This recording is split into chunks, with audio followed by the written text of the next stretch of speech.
아브라함에서 가나안 정착까지 바벨탑 사건 이후 온 세상으로 흩어진 사람들은 5대양 6대주에 분포되어 살았습니다. 세월이 지날수록 사람들은 한결같이 하나님을 거역하고 우상숭배와 죄악에 빠져서 살았습니다.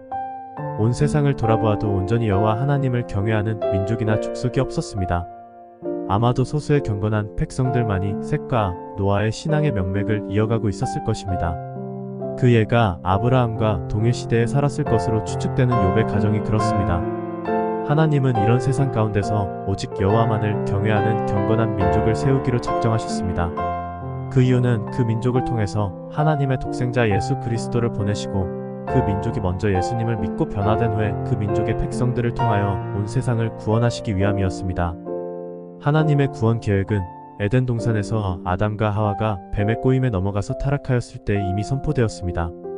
하나님은 뱀을 저주하시면서 원시 형태의 복음을 선언하셨습니다. 한 여자의 후손이 너의 머리를 밟을 것이요 너는 그의 발꿈치를 상하게 할 것이다. 여기서 한 여자는 동정녀 마리아를 의미합니다. 여자의 후손은 성령으로 잉태되어 태어나신 예수님을 의미합니다. 마귀는 예수님을 마지막 순간까지 유혹하고 시험하였습니다.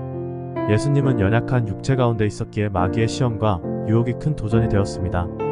그러나 예수님은 아버지께 순종하는 마음으로 도전을 이기시고 십자가로 승리하셨습니다. 예수님은 우리와 한결같이 시험을 받은 자로 돼 죄는 없으신 분이십니다. 하나님은 창세기에서 선포하신 메시아에 대한 약속을 이행하기 위해 오직 여호와를 경외하는 한 민족을 세우시고자 했습니다.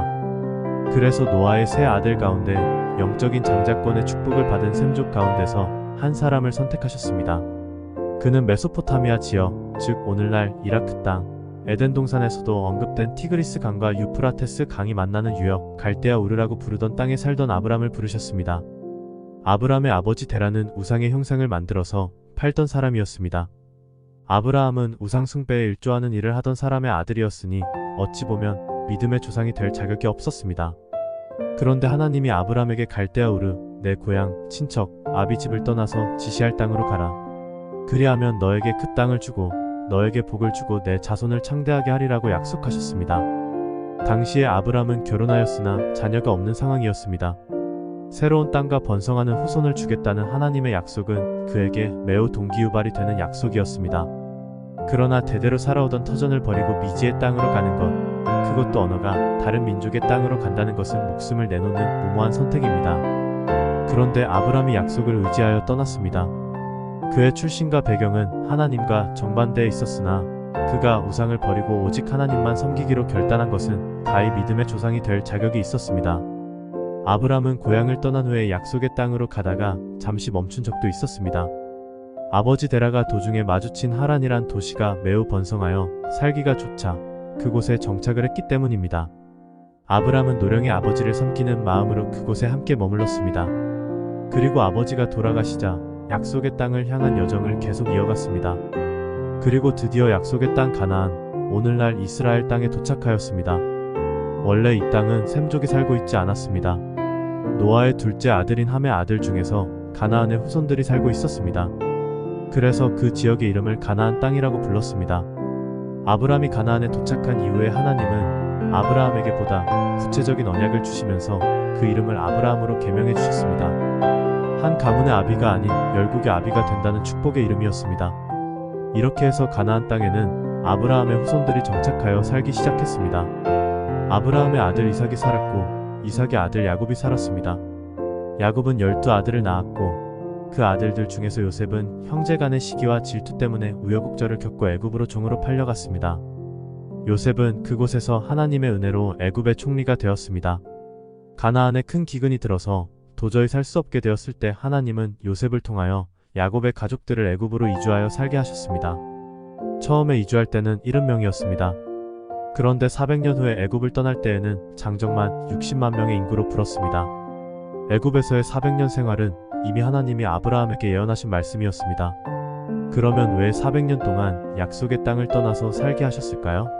사실 가나안 땅은 인구가 급증할 수 있는 기후나 환경이 안 됩니다. 사람 살기에 척박한 곳입니다. 좋은 기후와 토양이 있는 면적이 적을 뿐만 아니라 그곳에는 이미 장대한 족속들이 터를 잡고 있었기 때문에 아브라함의 후손들이 그 땅에서 번성할 수 없었습니다. 하나님은 야곱이 12아들을 낳게 하신 후에 애굽으로 이주하게 하여 애굽의 풍요로운 자연환경에서 크게 번성할 수 있도록 하셨습니다. 애굽은 나일강의 주기적인 범람과 함께 아프리카 밀림에서 흘러나온 토사들이 비옥한 토지를 만들어 주어서 농사와 목축의 최고의 환경이었습니다.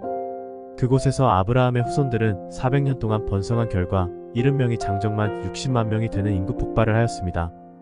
남녀노소를 합한다면 200-400만 명이라고 추산할 수 있습니다. 400년 후에 이스라엘 민족은 모세의 영도 하에 애굽을 탈출하였습니다. 그리고 광야에서 40년간의 연단 후에 여호수아의 영도하에 요단강을 건너서 가나안에 입성하였습니다. 정복전쟁을 통하여 가나안 7족속을 굴복시키고 가나안 땅을 차지하였습니다. 만약에 아브라함의 후손들이 계속해서 가나안에 살았더라면 남의 나라에 이민 와서 살던 한 가정이 번성한 정도에 불과해서 한 마을 정도 집성촌을 이루고 살았을 것입니다. 우리나라 인천에 있는 차이나타운 정도로 번성했을 것입니다.